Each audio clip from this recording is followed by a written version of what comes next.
पहले म्यांमार, फिर पाकिस्तान, फिर बांग्लादेश और अब नेपाल। जल उठे हैं देश और पलट गई है सत्ता। लेकिन नाम अमेरिका का क्यों आ रहा है?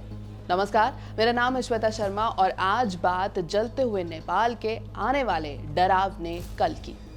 पूरी दुनिया में चर्चा है कि भारत के पड़ोस में एक और ज़ेलेंस्की ने जन्म ले लिया है। नाम है बालेंद्र शाह।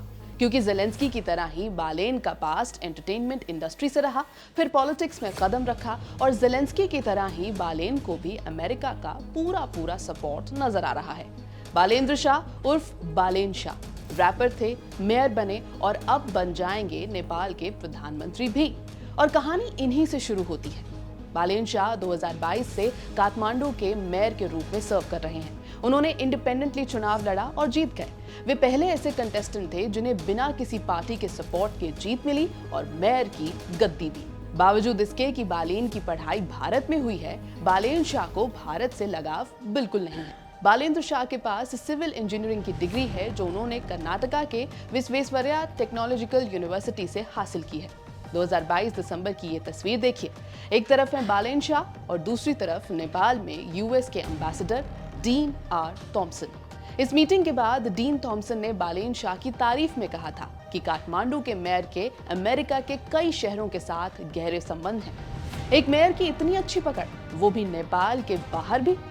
अब वही बालेन शाह पीएम बन सकते हैं। इस तस्वीर की चर्चा इसलिए है क्योंकि ये पैटर्न बांग्लादेश के पैटर्न की याद दिलवाता है। वहां भी यूएस के प्रिय मोहम्मद यूनिस को सत्ता मिल गई थी शेख हसीना की रिजीम के फोर्सफुली खत्म होने के बाद। जहां मोहम्मद यूनिस ने चिकन स्नैक की बात कर दी थी चाइना के सामने, वहीं बालेन शाह ने 2023 में ग्रेटर नेपाल का मैप अपने ऑफिस में लगाया था।